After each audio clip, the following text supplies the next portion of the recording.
जय हिंद। नमस्कार साथियों, स्वागत है आप सभी का एक बार फिर से हमारे इस चैनल पर। और बहुत बहुत धन्यवाद आप लोगों का। बराबर आप लोग, कुछ बच्चे ने लिखा भी है कि आप उतना उसमें सॉल्व कर पा रहे हैं। तो अगर आप किरण पब्लिकेशन और रुक्मिणी पब्लिकेशन दोनों का प्रैक्टिस सेट अच्छे से कर पा रहे हैं तो बहुत अच्छी बात है आपके लिए, क्योंकि ये दोनों बहुत ही स्टैंडर्ड इसमें प्रैक्टिस सेट दिए गए हैं। तो जो हमारा जो अभी किरण पब्लिकेशन का जो प्रैक्टिस सेट चल रहा है इसमें, और इसका जो प्रीवियस ईयर का क्वेश्चन है वो भी चल रहा है।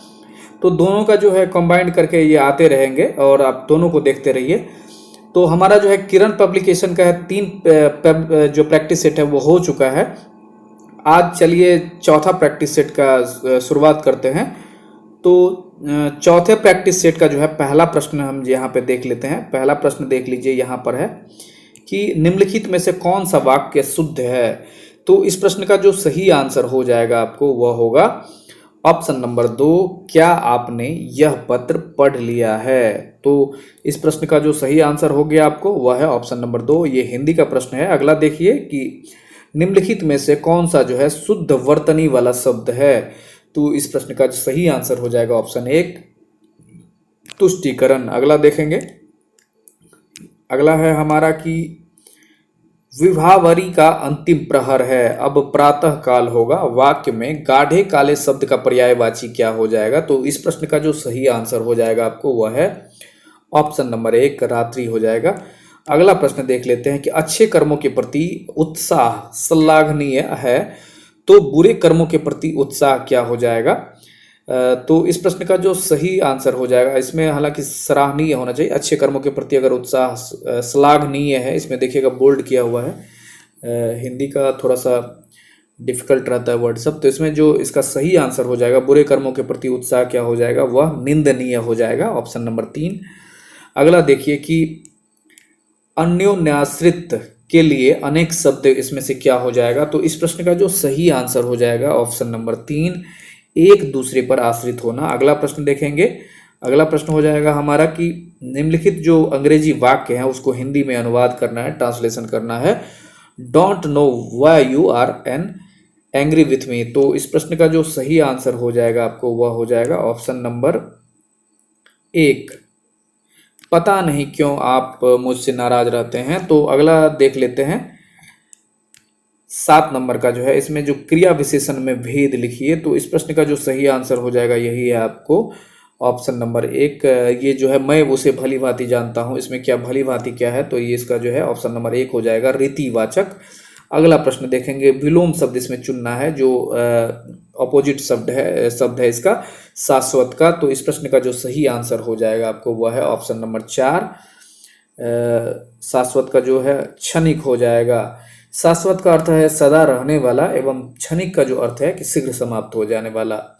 अगला प्रश्न देखेंगे कि कथावाचक ने सास और बहू की उपमा किस से दी। तो इस प्रश्न का जो सही आंसर हो जाएगा आपको वह है ऑप्शन नंबर 2, मगरमच्छ से हो जाएगा। ये जो प्रश्न है ज़्यादातर आपको 10th लेवल के ही है, दही और मंगमा से लिया गया है। ये जो आपको कथा का वर्णन दिया गया है। तो लोकगीत का कौन सा भेद नहीं है। तो इस प्रश्न का जो सही आंसर हो जाएगा वह है ऑप्शन नंबर 4, राग गीत। ये जो है ये आपको 9th से ही है, बिहार का जो 9th के बुक से दिया हुआ है, बिहार का लोक गायन से संबंधित ये प्रश्न। आपको उसमें जाइएगा तो बहुत सारे मिलते जाएंगे कि कहाँ कौन सा दिया गया है, कि संस्कार गीत जनेऊ के अवसर पे कौन सा है, और भक्ति मूलक कौन सा है, या फिर आपको हल जोतते समय कौन सा है, श्रम गीत कौन सा है, ये आपको उसमें मिल जाएंगे। अगला प्रश्न देखते हैं कि दही वाली मंगमा, अभी जो थोड़ी देर पहले हमने बताया था आपको, में बहू ने सास को अपने मनाने के लिए जो है कौन सा तरीका अपनाया है। तो इस प्रश्न का जो सही आंसर हो जाएगा आपको वह है ऑप्शन नंबर 1, पोता के माध्यम से। इसमें जो ये 10th का जो भी आपको हमने बताया कि इसमें क्या करती है, मगम्मा की जो बहू बुद्धिमती थी, उसने के सोच समझकर अपने बच्चे को दादी के पास भेज दिया था। और बच्चा जब दादी के साथ बाजार जाने के लिए परेशान हो रहा था, उसके बाद क्या करता है कि बेटा बहू ने समझाया कि अपनी गलती उन्होंने अपना स्वीकार भी कर लिया। तो कुल मिला के इसमें जो है पोता को उन्होंने जरिया बनाया अपनी सास को मनाने का। तो ये उसके आपको 10th के ये बुक से मिल जाएगा। अगला देखते हैं इसमें कि जो इंग्लिश का सवाल है कि इसमें देखिए Three sentences are given below. Identify the kind of adverb which has been used in the sentence. इसमें है कि Sita sang sweetly, Ram cried loudly, the Sikh fought bravely. तो इसका जो एक वर्ड हो जाएगा इसके लिए क्या हो जाएगा इसमें, तो इस प्रश्न का जो सही आंसर हो जाएगा आपको वह हो जाएगा ऑप्शन नंबर 1, इसमें हो जाएगा एडवर्ब ऑफ मैनर। तो अगला प्रश्न देख लेते हैं, fill in the blanks with correct preposition. तो इस प्रश्न का जो सही आंसर है आपको वह है ऑप्शन नंबर 2, इसमें है कि द केट जो है cat jumped from the chair. तो अगला देख लेते हैं कि identify the plural from which is incorrect. तो इस प्रश्न का जो सही आंसर हो जाएगा आपको वह है option number 3, son in laws. तो अगला प्रश्न देखते हैं कि नीचे दिए गए प्रश्न में हिंदी वाक्य का सही अंग्रेजी रूपांतरण चुनना है। हम लोगों को भ्रष्टाचार को उखाड़ फेंकने की कोशिश करना चाहिए। तो इस प्रश्न का जो सही आंसर हो जाएगा आपको ऑप्शन नंबर 3 हो जाएगा इसमें कि we should try to weed out cup जो करप्शन है उसके बारे में। अगला प्रश्न देख लेते हैं 16 नंबर का, change the following sentence in the present perfect continuous tense. तो इसमें जो है mister Rakesh has thought English for 25 years. तो इस प्रश्न का जो सही आंसर हो जाएगा वह है ऑप्शन नंबर ए, ये जो है आपको mister Rakesh has been teaching English for 25 years. तो अगला प्रश्न देख लेंगे इसमें, select the word opposite in the meaning of the word of capital letters. Enhancing के बारे में पूछा जा रहा है। तो इस प्रश्न का जो सही आंसर हो जाएगा आपको वह है ऑप्शन नंबर ए, रिड्यूसिंग हो जाएगा। अगला प्रश्न देख लेते हैं, चूज द वर्ड और phrase which is the nearest in meaning to the keyword. Leeward का जो नियरेस्ट होगा इसमें जो सही आंसर हो जाएगा आपको वह है ऑप्शन नंबर 1, वेगुलर हो जाएगा। अगला प्रश्न देखेंगे, which among the following is not a reason that people are living longer. तो इस प्रश्न का जो सही आंसर हो जाएगा वह है option number 3, advances in social organisation. तो अगला प्रश्न देखेंगे, अगला प्रश्न है हमारा 20 नंबर का, व्हाट इज द नेतरहार्ट्स फिलोसफी। तो इस प्रश्न का जो सही आंसर हो जाएगा आपको वह है option number 1, education is not for earning bread alone. अगला प्रश्न जो है हमारा सोशल साइंस का है।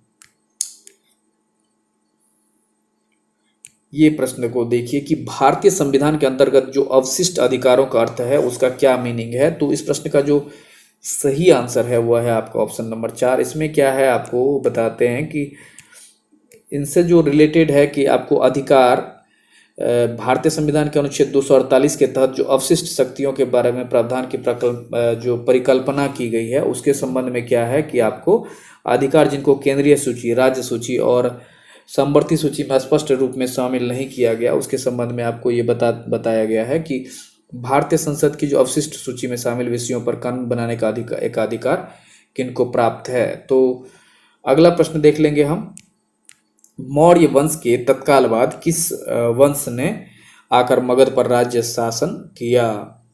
तो इसका जो सही आंसर हो जाएगा आपका ऑप्शन नंबर 2 हो जाएगा, शुंग वंश के द्वारा। तो जैसे कि हुआ क्या है कि मौर्य साम्राज्य के पतन के बाद जो है शुंग वंश का शासनकाल रहा। इस वंश की स्थापना जो है पुष्यमित्र शुंग के द्वारा की गई थी और पुष्यमित्र जो है वो आपको 150 ईस्वी पूर्व में अंतिम मौर्य शासक जो था बृहद्रथ की हत्या करके इस वंश की स्थापना करते हैं।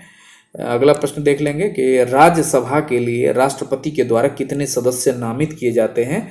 तो इस प्रश्न का जो सही आंसर हो जाएगा वह है ऑप्शन नंबर 2, 12 सदस्य हो जाएंगे। तो 12 सदस्य आपके जो नामित किए जाते हैं राष्ट्रपति के द्वारा, जो इन सदस्यों को जो है कला, साहित्य, विज्ञान और सामाजिक सेवाओं में उनके योगदान के आधार पर जो है नामित किया जाता है, उनमें से ही। अगला प्रश्न देख लेते हैं, संसद की जो लोक लेखा समिति का अध्यक्ष नियुक्त किया जाता है किनके द्वारा। तो इस प्रश्न का जो सही आंसर हो जाएगा वह है ऑप्शन नंबर 1, इसमें हो जाएगा लोकसभा अध्यक्ष के द्वारा। संसद की जो लोक लेखा समिति जो पीएससी होती है इसके अध्यक्ष जो है लोकसभा के अध्यक्ष के द्वारा जो है इसका चयन किया जाता है, अध्यक्ष का, ये समिति का अध्यक्ष की नियुक्ति की जाती है। उसके बाद ये जो है 1967 के बाद से जो है इस समिति का जो अध्यक्ष का जो है चयन हमेशा विपक्ष से किया जाता रहा है। इसके जो समिति का कार्यकाल है 1 वर्ष का होता है। अगला प्रश्न देखेंगे। अगला प्रश्न है हमारा, अमृतसर शहर जो है किसके द्वारा स्थापित किया गया है? तो इसमें अमृतसर शहर के बारे में पूछा जा रहा है, तो किस सिख गुरु के द्वारा किया गया है? तो इस प्रश्न का जो सही आंसर हो जाएगा वह है ऑप्शन नंबर 3 हो जाएगा। यहाँ पे ऑप्शन नंबर 3 गुरु रामदास के द्वारा हो जाएगा। जैसे कि आपको सिख के जो चौथे गुरु थे रामदास जी, और सिख के प्रथम गुरु के बारे में पूछा जाएगा तो वो गुरु नानक हो जाएंगे, और गुरु जो गोविंद सिंह जी हैं वो सिख के अंतिम गुरु हैं। जो हमारे गुरु रामदास जी हैं 1574 में अमृतसर की स्थापना करते हैं, और ये जो है सिख धर्म का जो आध्यात्मिक और सांस्कृतिक केंद्र जो है हरमंदिर साहिब, जिसे सामान्यतः स्वर्ण मंदिर के नाम से जाना जाता है, अमृतसर में ही स्थित है। अमृतसर में जो है खालसा पंथ के की जो है सर्वोच्च सत्ता के प्रतीक अकाल तख्त और गुरु द्वारा प्रबंधन समिति का जो है निवास स्थल भी है। अगला प्रश्न देख लेंगे। अगला प्रश्न है हमारा, द्वितीय विश्व युद्ध के दौरान निम्न में से कौन सा देश उन 3 ध्रुवीय शक्तियों में एक था जिन्होंने मित्र राष्ट्र शक्तियों के विरुद्ध युद्ध किया था? तो इस प्रश्न का जो सही आंसर है वह है ऑप्शन नंबर 3 चीन हो जाएगा। इसमें द्वितीय विश्व युद्ध के दौरान जर्मनी, इटली और जापान के गठबंधन को 3 ध्रुवीय शक्ति के नाम से नाम दिया गया था, और जिसने मित्र राष्ट्रों के खिलाफ युद्ध किया था।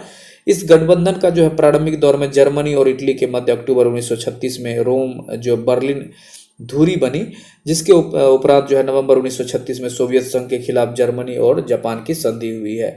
तो और मित्र राष्ट्र जो है 1945 में तीनों ध्रुवीय शक्तियों को पराजित करते हैं। ये जो आपको जापान पर जो युद्ध हुआ था, ये बम गिराया गया था 6 अगस्त और 9 अगस्त को हिरोशिमा और नागासाकी पर। उसके बाद जापान के द्वारा आत्मसमर्पण कर दिया जाता है, जिसके बाद ये युद्ध समाप्त हो जाते हैं, और उसके बाद संयुक्त राष्ट्र संघ की स्थापना हो जाती है, ताकि फ्यूचर में इस प्रकार की त्रासदी न हो। अगला प्रश्न देखेंगे कि प्रायद्वीपीय भारत में उच्चतम पर्वत चोटी कौन सी है? तो इस प्रश्न का जो सही आंसर हो जाएगा वह होगा ऑप्शन नंबर 1 अनैमुदी हो जाएगा। अगला प्रश्न देखेंगे। अगला प्रश्न हो जाएगा हमारा, इसमें देखिए कि किस नदी पर जो है नदी में दिया है, तो किस नदी पर जो है हमारा मैट्टूर बांध है? तो मैट्टूर बांध के बारे में यहाँ पे पूछा जा रहा है। तो इस प्रश्न का जो सही आंसर हो जाएगा आपको वह है ऑप्शन नंबर 4 मैट्टूर बांध जो है ऑप्शन नंबर 4 कावेरी नदी पे है। और अगर आपको अलमाटी बांध के बारे में पूछा जाए तो कृष्ण जी के बारे में, कि कृष्ण जी माटी खाते थे, तो ये अलमाटी बांध अगर पूछा जाए तो वो कृष्ण जो आपको हो जाएगा यहाँ पे आपको यहाँ पे कृष्णा नदी पे हो जाएगा अलमाटी बांध, और मैट्टूर बांध जो है आपको कावेरी नदी पर है। और कावेरी नदी पर ही एक बहुत ही फेमस आपको जो है वो एक नदी परियोजना है, जिसके बारे में आपको भारत की पहली जो परियोजना थी वो आपको शिव समुद्रम जो है इसी पर है, कावेरी नदी पर। इसके बारे में अब ये है कि मैट्टूर बांध जो है हमारा तमिलनाडु के जो सलेम जिले है उसमें आपको कावेरी नदी पर स्थित है, और 1934 में जो है इसका निर्माण हुआ था, और ये भारत का पुराना बांध है। और इसी जो है इसका जो है इसी बांध पर जो है तमिलनाडु एवं कर्नाटक के मध्य जो है कावेरी जल विवाद के कारण ये बराबर चर्चा में रहता है। अगला प्रश्न देख लेंगे हम, यूरोप की सबसे लंबी नदी कौन सी है? तो इस प्रश्न का जो सही आंसर हो जाएगा वह है ऑप्शन नंबर 4। ये जो है आपको इसमें यूरोप का दिया गया है, तो इसमें ऑप्शन के हिसाब से है, इसका सही आंसर हो जाएगा वर्ल्ड का। अगर आपको विश्व की सबसे लंबी नदी तो वो आपको नील नदी है, और जो आपको मिस्र में है। और इसमें जो है आपको यूरोप की पूछी गई है, तो इसमें लंबाई, निर्वहन और जल के मामले में वोल्गा नदी जो है यूरोप की सबसे बड़ी नदी है, और रूस की जो है ये रूस के पश्चिमी भाग में बहती है, और इसे जो है व्यापक रूप में रूस का जो है राष्ट्रीय नदी के रूप में माना जाता है। अगला प्रश्न देख लेंगे कि आर्थिक समानता के बिना राजनीतिक स्वतंत्रता एक भ्रम है, ये किनका कथन है? तो इस प्रश्न का जो सही आंसर हो जाएगा आपको वह है ऑप्शन नंबर 2 GDH कॉल का। इसमें जो है इनके द्वारा ये कथन कहा गया था कि आर्थिक समानता के बिना जो है राजनीतिक स्वतंत्रता एक भ्रम है। और GDH कॉल जो है एक अंग्रेजी राजनीतिक विचारक हैं, जिन्हें उदारवादी समाजवादी भी कहा जाता है। वे लंबे समय तक जो है फेबियन समाज से जुड़े रहे हैं, और वे सहकारी आंदोलन में उन्होंने वकालत भी की है उनकी। अगला प्रश्न देखेंगे कि बाजार विनिमयन जो बाजार जो नियंत्रण प्रणाली कह सकते हैं, या फिर यहाँ पर जो दिया है कि बाजार विनियमन प्रणाली जो है कि आरंभ किसके द्वारा या कब किए गई थी, तो इसमें कहीं कहीं पे दिया रहेगा आपको कि बाजार मूल्य नियंत्रण प्रणाली। तो ये जो है इस प्रश्न का सही आंसर हो जाएगा ऑप्शन नंबर 3, अलाउद्दीन खिलजी के द्वारा। अलाउद्दीन खिलजी के द्वारा जो है मूल्य नियंत्रण प्रणाली लागू की गई थी और सख्ती से लागू की गई थी। और खिलजी जो के द्वारा सबसे जो महत्वपूर्ण नीतिगत पहलों में से यह एक था। उनकी जो है सेनाओं को जो है एक बड़ी सेना को बनाए रखना चाहता था, इस कारण से उन्होंने जो है दैनिक उपयोग की कीमतों की जो है एक फिक्स प्राइस कर दिया था। तो इसके कारण से ये जो है नीति, और इन्हीं के समय में अगर आपको टैक्स पूछा जाएगा तो वो एक 50% कर दिया गया था। अगला प्रश्न देखेंगे, निम्नलिखित में से किन मुगल सम्राटों ने स्वयं अपनी आत्मकथा लिखी थी? तो इस प्रश्न का जो सही आंसर हो जाएगा वो है ऑप्शन नंबर 2, बाबर और जहांगीर ने। बाबर के द्वारा बाबरनामा लिखा गया है, और ये जो है आपको जहांगीर जो है अपना जो आत्मकथा लिखी है जिसका नाम है तुजुक ए जहांगीरी। अगला प्रश्न देखेंगे, अगला प्रश्न है हमारा कि नार्वे के तट जो है किसका उदाहरण है? तो इस प्रश्न का जो सही आंसर हो जाएगा आपको वह है नार्वे जो है अपने फ्योर्ड तट, 2 नंबर आंसर हो जाएगा। फ्योर्ड तट के लिए जाना जाता है। उत्तरी अटलांटिक महासागर में जो है बेरिंग सागर के जो समक्ष है नार्वे का समुद्र तट बहुत व्यापक है। कुछ लोग फ्योर्ड तट को जो है नार्वे का प्रतीक चिन्ह भी मानते हैं। अगला प्रश्न देखेंगे कि निम्न वार्षिक सांस्कृतिक उत्सवों में से मध्य प्रदेश में कौन सा नहीं मनाया जाता है? इसमें से एक मध्य प्रदेश का जो नहीं मनाया जाता उसके बारे में पूछा जा रहा है। तो इस प्रश्न का जो सही आंसर हो जाएगा आपको वह है ऑप्शन नंबर 1, मारवाड़ उत्सव। ये हो जाएगा आपको। मारवाड़ उत्सव जो है आपको राजस्थान के जोधपुर का सबसे लोकप्रिय उत्सव है, जिसे राजस्थान में जो है वहाँ के नायकों के याद में हर साल आयोजित किया जाता है। और इस उत्सव को जो है आपको सितंबर अक्टूबर के महीने में आयोजित किया जाता है। तो ये छोड़ के बाद में की जो तानसेन है, उस्ताद अलाउद्दीन उत्सव और कालिदास सम्मान, ये आपको मध्य प्रदेश में मनाए जाते हैं। अगला प्रश्न देखेंगे आपको, निम्नलिखित देशों और उनकी राजधानियों में से कौन सा युग्म गलत है? तो इसमें से 3 सही है, 1 गलत है, उसके बारे में चुनना है। तो इस प्रश्न का सही आंसर आपको हो जाएगा ये स्विट्जरलैंड और जेनेवा के बारे में, कि बर्न जो है वह स्विट्जरलैंड की राजधानी है, न कि जेनेवा। और 5वां सबसे जो अधिक आबादी वाला शहर है, और जीवन की अच्छी गुणवत्ता के लिए दुनिया का शीर्ष शहरों में बर्न को शामिल किया जाता रहा है।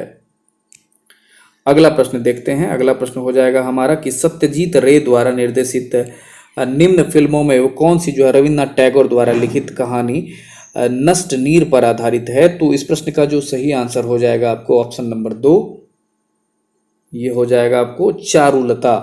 नष्ट नीर जो है ब्रोकन नेस्ट जिसको कहते हैं, कि रविन्द्रनाथ टैगोर द्वारा लिखा गया एक बांग्ला उपन्यास है, और जिसकी कहानी पर आधारित जो सत्यजीत रे के द्वारा जो है 1964 में जो है चारुलता नाम की एक फिल्म बनाई गई थी। और उपन्यास में जो है बंगाल के जो भद्र लोक वर्ग के जो है जीवन को दर्शाया गया है, और ये इसको जो है बंगाल के पुनर्जागरण का हिस्सा जो है ब्रह्म समाज का सबसे अधिक प्रभाव था इस पर, उससे प्रभावित था। अगला प्रश्न देखेंगे, निम्न में से कौन सी साहित्यिक रचना जो है आर के नारायण द्वारा नहीं लिखी गई थी? तो इस प्रश्न का जो सही आंसर हो जाएगा आपको वह है ऑप्शन नंबर 4, गार्डनर।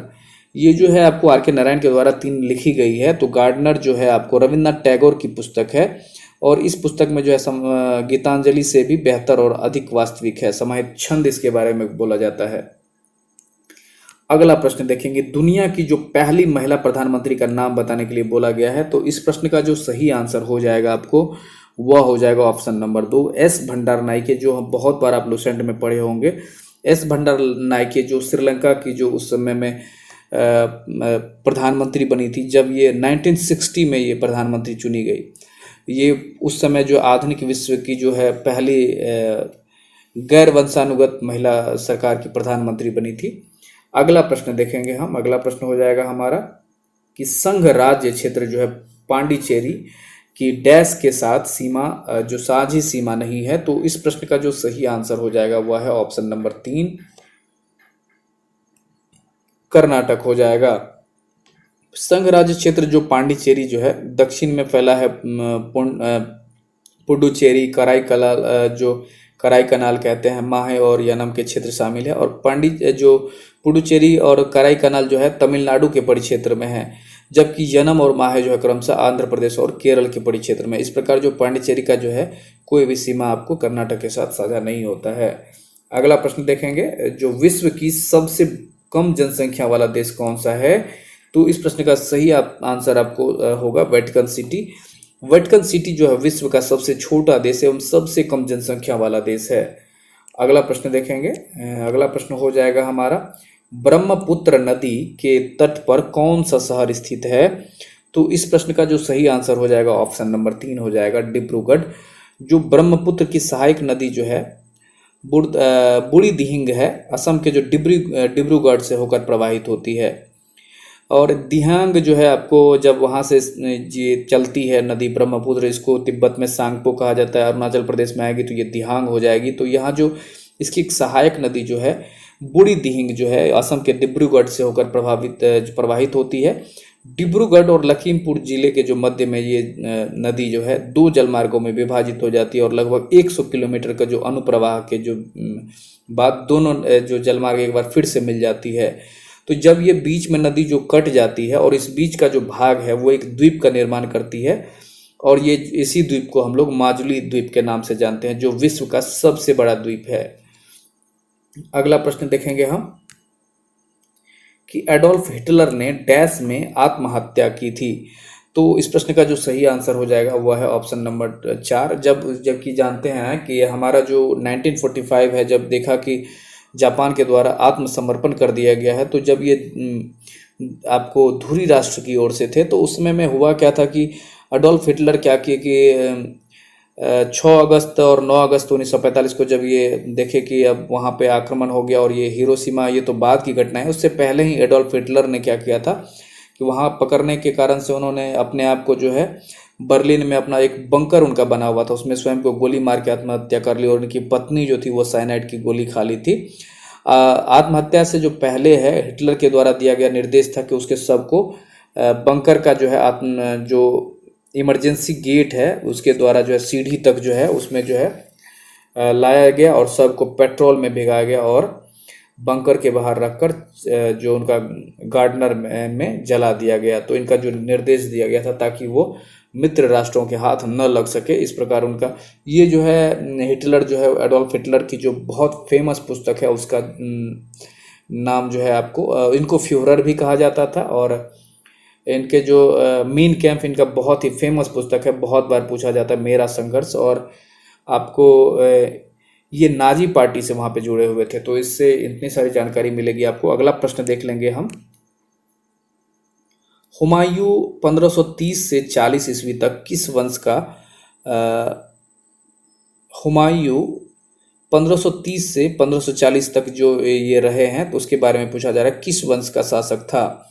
तो इस प्रश्न का सिंपल सा आंसर है, जितने भी बच्चे तैयारी कर रहे हैं तो वो बताएंगे, इसीलिए इसमें थोड़ा सा रुक गए हम कि इतना आसान क्वेश्चन कैसे पूछा जा सकता है। कि हुमायूं के द्वारा ये पहले सेशन का उनका दिया जा रहा है, क्योंकि इसके बाद जो 1540 के बाद शेरशाह सूरी शासन करते हैं, सूरी वंश का शासन हो जाता है। फिर उसके बाद 1555 वगैरह में आते हैं मछीवाड़ा और इसके सरहिंद के युद्ध के समय में।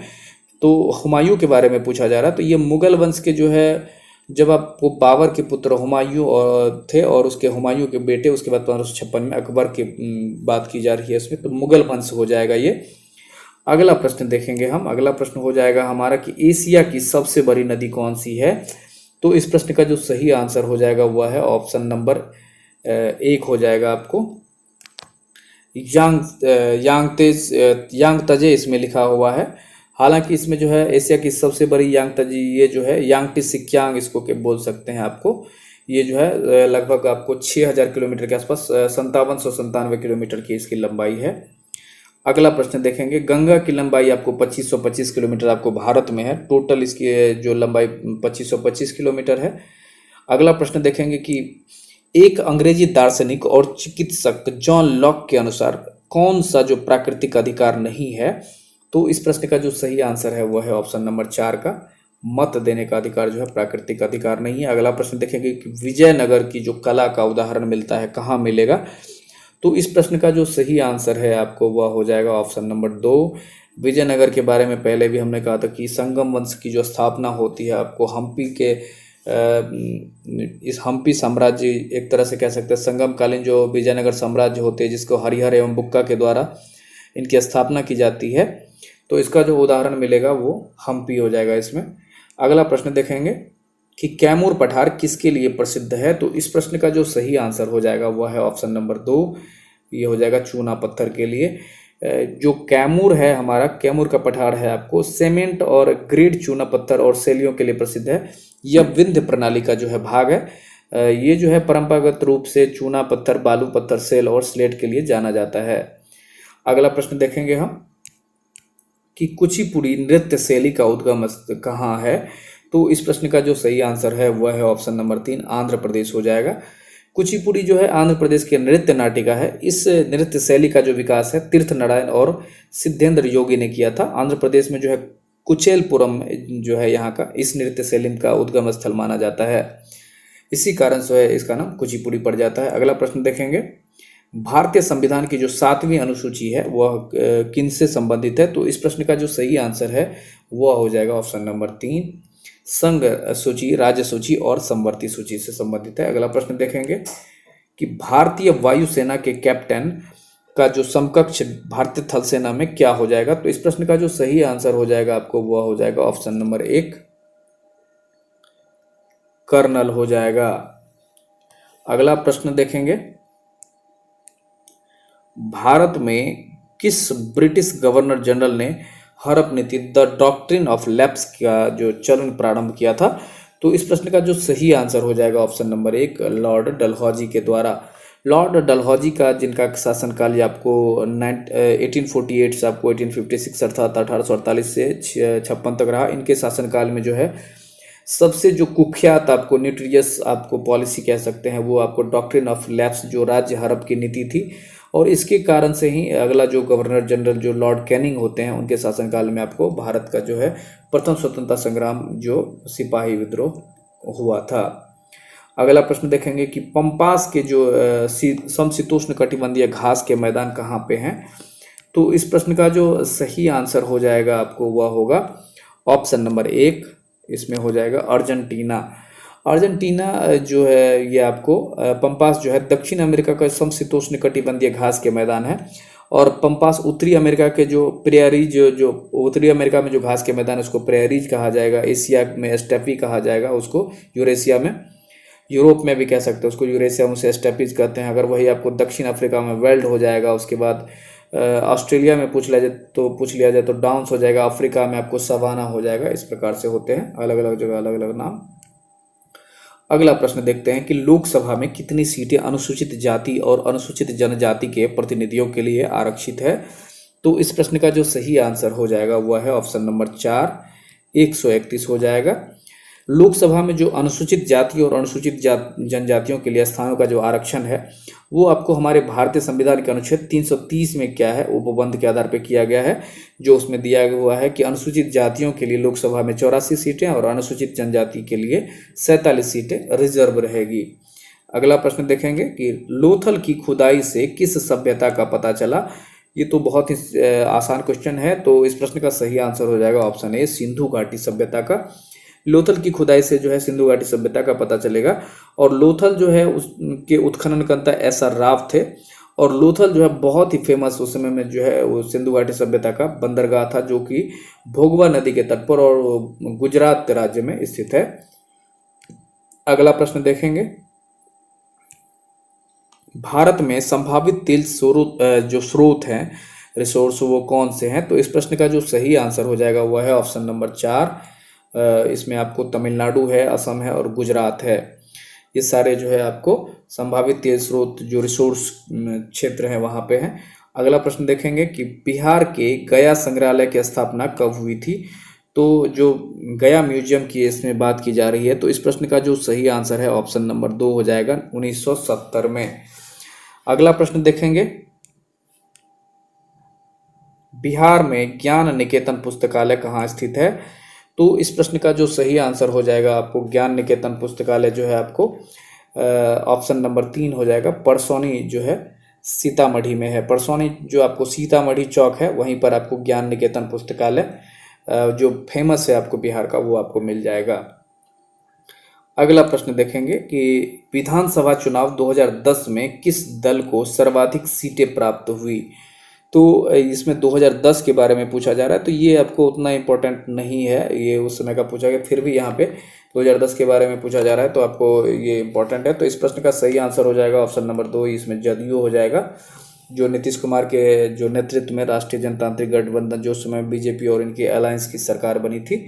अगला प्रश्न देखेंगे कि बिहार के सोनपुर का मेला किस दिन आयोजित होता है। तो इस प्रश्न का जो सही आंसर हो जाएगा ऑप्शन नंबर 2, कार्तिक पूर्णिमा। जो गंगा और जो गंडक है हमारा, जो आपको हिमालय से जो गंडक निकलती है और यूपी और बिहार का बॉर्डर बनाती है और वो सोनपुर में आके मिलती है, और इनके जो संगम पर जो मेला लगता है, इसके हरिहर क्षेत्र का या सोनपुर का मेला इसे बोलते हैं। यहाँ जो है एशिया का सबसे बड़ा इसे पशु मेला कहा जाता है। कार्तिक पूर्णिमा के दिन बाबा हरिहर नाथ, विष्णु और शिव के जो है एक साथ पूजा की जाती है। तो इस मेले का जो उल्लेख है आपको यूरोपीय यात्री मार्शल ने किया है। अगला प्रश्न देखेंगे, बिहार के पटना कला के अंतर्गत निर्मित चित्रों में सामान्यतः किस विषय का चित्रण हुआ है। तो इस प्रश्न का जो सही आंसर हो जाएगा वह है ऑप्शन नंबर 1, बिहार की सामान्य जीवन का। तो पटना जो कला के अंतर्गत है, निमित चित्र में क्या हुआ कि चित्रकारों ने अपनी चित्रकारी में बिहार के जो सामान्य जीवन का चित्रण किया है। इस शैली के जो प्रमुख चित्रकार हैं सेवक राम है और माधोलाल, शिवलाल, महादेवलाल, जितने भी आपको बहुत सारे लोग मिलेंगे। अगला प्रश्न देखेंगे जो जीके का अब यहाँ पे है कि 18वीं शताब्दी के भारतीय युद्धों के संदर्भ में पैदल सेना के सैनिकों द्वारा इस्तेमाल की जाने वाली भारी बंदूक को निम्न में से क्या कहा जाता था। तो इस प्रश्न का जो सही आंसर है वह हो जाएगा ऑप्शन नंबर 4, मस्कट कहा जाता था। अगला प्रश्न देखेंगे, प्रथम आधुनिक ओलंपिक खेल की शुरुआत 6 अप्रैल 1896 को कहाँ पे हुई थी। तो इस प्रश्न का जो सही आंसर हो जाएगा वह है ऑप्शन नंबर 1, एथेंस हो जाएगा। जो हमारा पहला आधुनिक ओलंपिक खेल है उसका जो आयोजन है एथेंस जो है ग्रीस में किया गया था। ये जो है आधुनिक युग में जो है पहला खेल वहाँ पे ओलंपिक का खेल हुआ था, और ये 1896 के ग्रीष्मकालीन ओलंपिक को जो है आधिकारिक तौर पर ओलंपियाड के खेलों के रूप में भी जाना जाता है।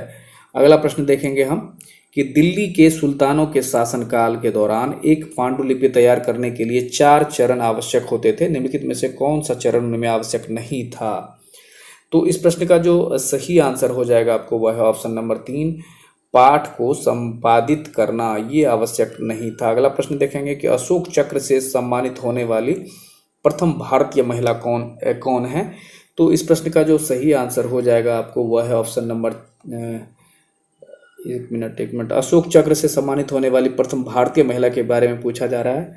तो अशोक चक्र के बारे में आपको बहुत ही फेमस है ये, आपको जब आप विविध प्रश्न देखेंगे लुसेंट का तो उसमें आपको फर्स्ट में ही आपको मिल जाएगा कि नीरजा भनोत, और प्रथम आईपीएस महिला आपको किरण बेदी हो जाएगी, और इंदिरा गांधी भी हमारा इसमें जो भी इम्पोर्टेंट है सबके बारे में हम आपको बता देते हैं कि सारे तो पहले ही हैं भारत में प्रथम महिला में ही।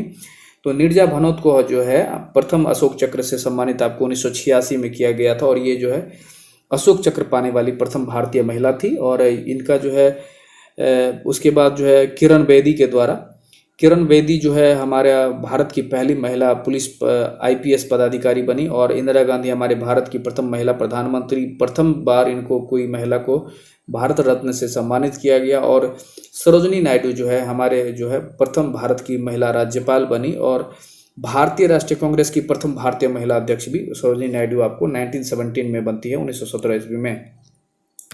अगला प्रश्न देखेंगे, अगला प्रश्न है हमारा निम्नलिखित में से किस राज्य में सोने के भंडार हैं। तो इस प्रश्न का जो सही आंसर हो जाएगा आपको वह है ऑप्शन नंबर 4, कर्नाटक हो जाएगा। केजीएफ गोल्ड फील्ड आप जो बराबर ये फिल्म में देखे होंगे, कोलाड गोल्ड फील्ड, तो ये कर्नाटक के सारे वो फील्ड हैं। तो इस प्रश्न का जो सही आंसर हो जाएगा आपको ऑप्शन नंबर 4, राष्ट्रीय खनिज जो डेटा सूची है 2021 के अनुसार राज्यों के द्वारा जो स्वर्ण अयस्क के मामले में सबसे बड़ा जो संसाधन है ये आपको नए में बिहार का आपका ये हो गया है, लेकिन इसमें आपका खुदाई होगा तब वो पता चलेगा। अगला प्रश्न देखेंगे, भारत की जनगणना 2011 के अनुसार बिहार जो है 10% की साक्षरता दर के साथ सबसे कम साक्षर राज्य है, तो इसका जो साक्षरता दर है उसके बारे में पूछा जा रहा है। तो इस प्रश्न का जो सही आंसर हो जाएगा वह है ऑप्शन नंबर 4 हो जाएगा, 63.82%। तो अगला प्रश्न देखेंगे हम। सबसे अधिक अगर आपको शिक्षित राज्य के बारे में पूछा जाए तो वो केरल हो जाएगा, आपको 93.91% के साथ सबसे अधिक शिक्षित राज्य है। अगला प्रश्न देखते हैं कि निम्न में से कौन जो है पूर्वी बंगाल के एक वकील थे जो असहयोग आंदोलन में विशेष रूप से सक्रिय थे। तो इस प्रश्न का जो सही आंसर हो जाएगा वह है ऑप्शन नंबर 1, चित्तरंजन दास। चित्तरंजन दास, जिन्हें लोकप्रिय रूप से देश बंधु कहा जाता था, पेशे से एक वकील थे। उन्होंने 1894 में अपनी वकालत छोड़ दी थी 1894 में, और ब्रिटिश औपनिवेशिक सरकार के खिलाफ जो है असहयोग आंदोलन के दौरान जो है राजनीति में बढ़ चढ़कर हिस्सा लिए थे। और बढ़ चढ़ के हिस्सा लेने के बाद जो है जब असहयोग आंदोलन आपको चौरा चौरी कांड के कारण से बीच में महात्मा गांधी के द्वारा स्थगित कर दिया जाता है, तब उन्होंने द्वेष गुस्से में आकर इसमें जो है आपको मोतीलाल नेहरू और इन्होंने चित्तरंजन दास के द्वारा जो है आपको स्वराज पार्टी की स्थापना 1923 ईस्वी में की जाती है। हालांकि ये ज़्यादा दिन तक जीवित नहीं रह पाते हैं। 1925 में आपको जून जुलाई करीब महीने में इनकी मृत्यु हो जाती है। और चित्तरंजन दास को जो है हम देश बंधु के रूप में जानते हैं। और ये अगर पूछा जाए आपको कि सुभाष चंद्र बोस के जो है राजनीतिक गुरु कौन थे, तो ये चित्तरंजन दास ही इसका आंसर होगा। चित्तरंजन दास जो है आपको 1909 में जो है अलीपुर जो बम कांड हुआ था उसमें जो है इन्होंने बहुत अच्छे से जो है अरविंद घोष का भी बचाव किया था। अगला प्रश्न देखेंगे, भारतीय संविधान के किस भाग में राष्ट्रपति के चुनाव से संबंधित नियमों का वर्णन किया गया है। तो इस प्रश्न का जो सही आंसर हो जाएगा वह है ऑप्शन नंबर 4, भाग 5 में।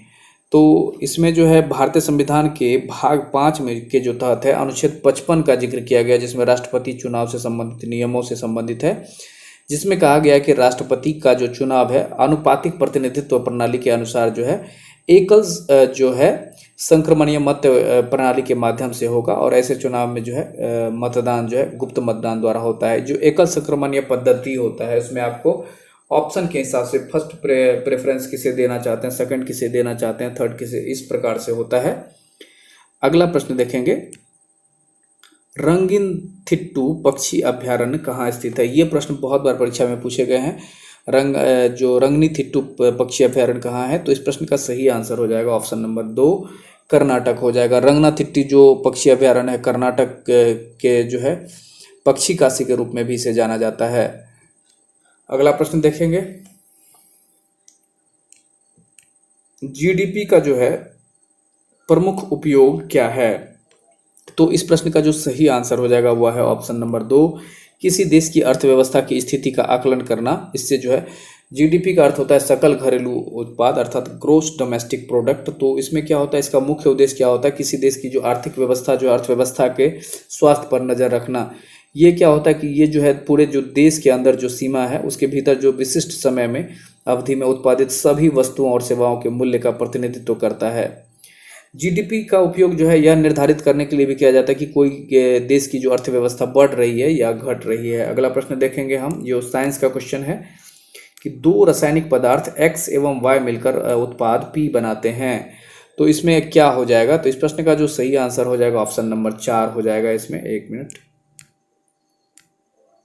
यहाँ पे देखिए आपको मल्टीपल आंसर देना है तो थोड़ा सा यहाँ दिक्कत होगी। 4 में दिया है कि 1, 3 एवं 4 इसमें है, तो 1, 3 और 4 को देख लेते हैं। इसमें क्या सत्य है, एक है P एक यौगिक है, ये भी सही है। 3 में X और Y तत्व है, ये तो लिखा हुआ ही है इसमें। और उसके बाद क्या है 4 में क्या दे रहा है कि P की एक निश्चित संरचना है। तो अगला प्रश्न देखेंगे, इसमें इसका आंसर हो जाएगा आपको ऑप्शन नंबर 4। अगला प्रश्न देखेंगे कि एक आयन M3+ में 10 इलेक्ट्रॉन एवं 14 न्यूट्रॉन है। तत्व M की परमाणु संख्या एवं पिंड जो है पिंड संख्या क्रमशः क्या है। तो इस प्रश्न का जो सही आंसर हो जाएगा आपको वह है ऑप्शन नंबर 1, 13 एवं 27 हो जाएगा।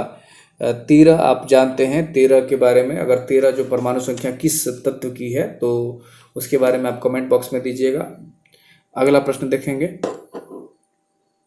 एसिटिक एसिड एवं सोडियम कार्बोनेट की प्रतिक्रिया से कौन सी गैस निकलती है। तो इस प्रश्न का जो सही आंसर हो जाएगा ऑप्शन नंबर 3 हो जाएगा, CO2 हो जाएगा।